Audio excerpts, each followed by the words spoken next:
جو لوگ اللہ پر ایمان لائیں، کہیں کہ ہمارا رب اللہ ہے، پھر اس پر جم جائیں، ان پر فرشتوں کا نزول ہوتا ہے، نہ کوئی غم کرو نہ خوف، خوشیاں مناؤ جنت کی جس کا تم سے وعدہ کیا گیا تھا۔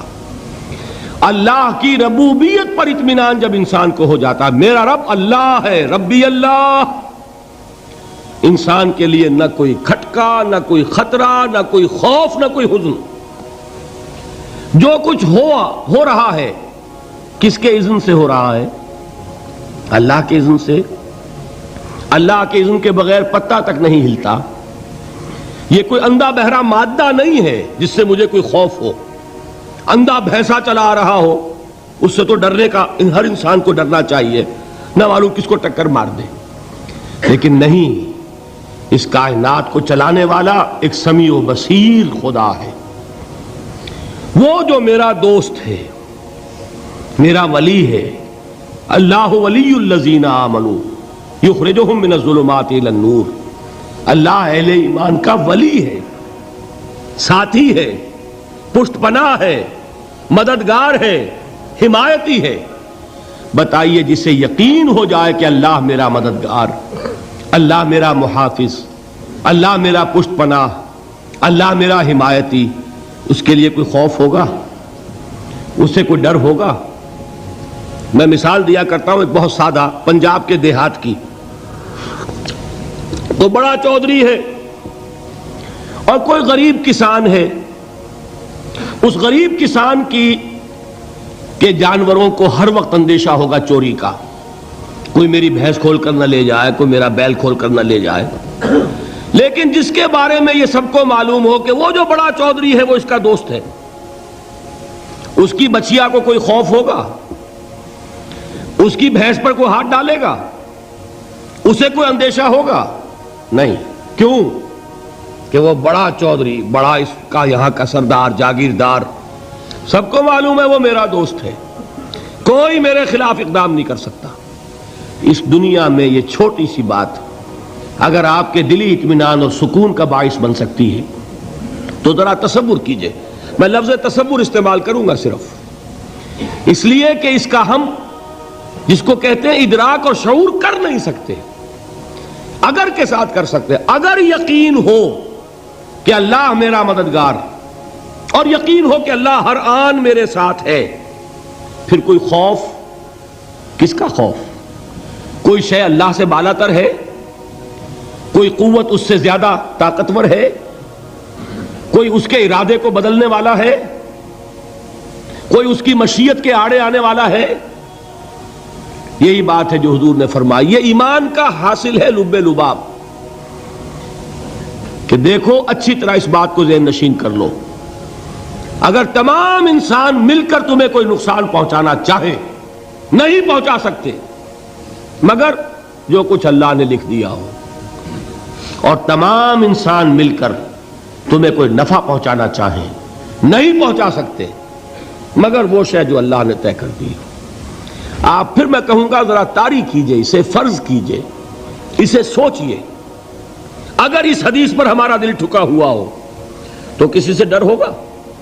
یہ مجھے نقصان نہ پہنچا دے، یہ میری رپورٹ خراب نہ کر دے، یہ میری انکریمنٹ نہ رکوا دے، یہ میرا یہ نہ بگاڑ دے، یہ میرے یہ نقصان نہ پہنچا دے، اس کا ڈر، اس کا ڈر، اس کا خوف، اس کی خوشامد، اس کے لیے جا کر طرح طرح سے اپنی عزت نفس کو ذلیل کروانا اس کے سامنے۔ یہ سب کچھ کیوں کرتا ہے انسان؟ جب سمجھتا ہے کہ اس کے ہاتھ میں میرا کوئی نفع ہے، اس کے ہاتھ میں میرے لیے کوئی ضرر ہے، یہ مجھے کوئی گزن پہنچا سکتا ہے، یہ مجھے کوئی نقصان پہنچا سکتا ہے، یہ میرا کوئی کام بنا سکتا ہے، یہ میری کوئی ضرورت پوری کر سکتا ہے، اسی کا نام شرک ہے۔ جہاں آپ نے یہ سمجھا کہ غیر اللہ کے اندر کوئی طاقت موجود ہے، وہی شرک ہے۔ بتوں سے تجھ کو امید خدا سے نومیدی، مجھے بتا تو صحیح اور کافری کیا ہے؟ شرک تو یہ ہے۔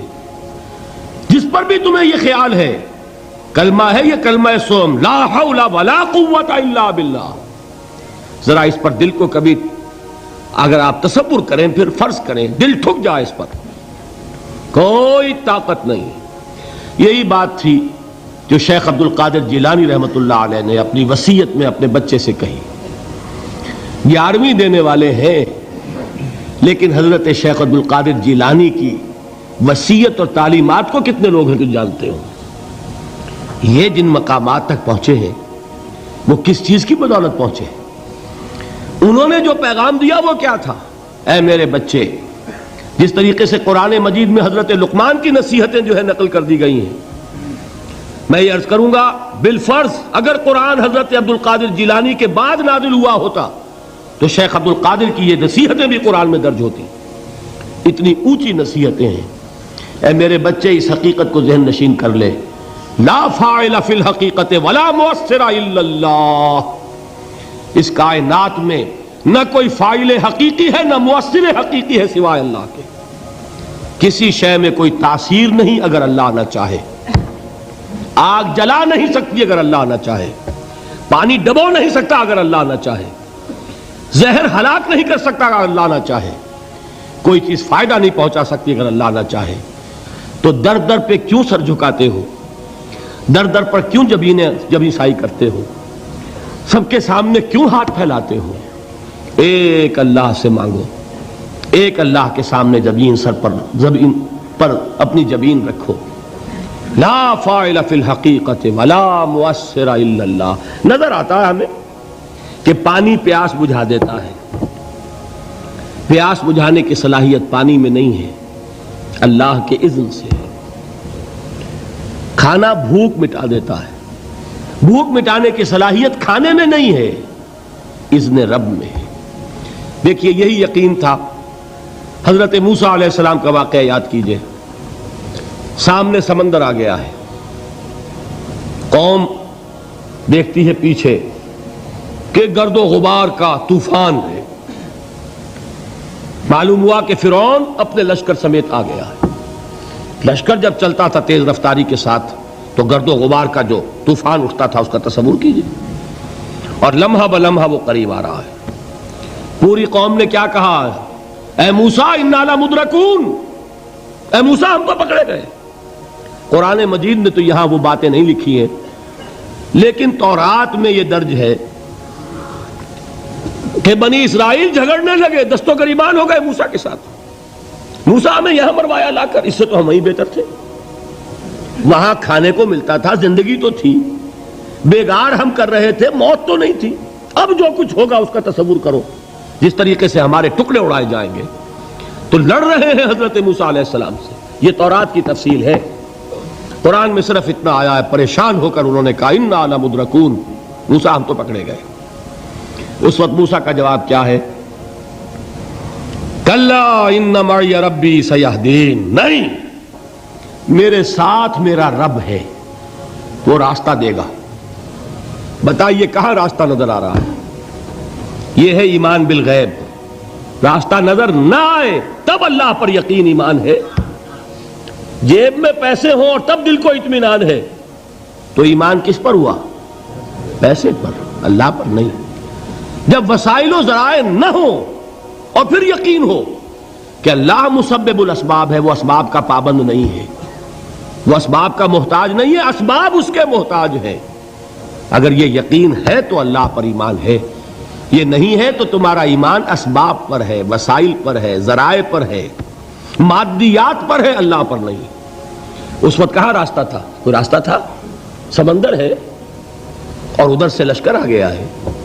کلا ان معی ربی سیہدین. اب دیکھیے ایمان کہہ دینا آسان ہے، ہوا معکم اینما کنتم، جہاں کہیں بھی تم ہوتے ہو اللہ تمہارے ساتھ ہوتا ہے. لیکن اس کا یقین قائم ہو جائے تو زمین و آسمان کا فرق واقع ہو جائے.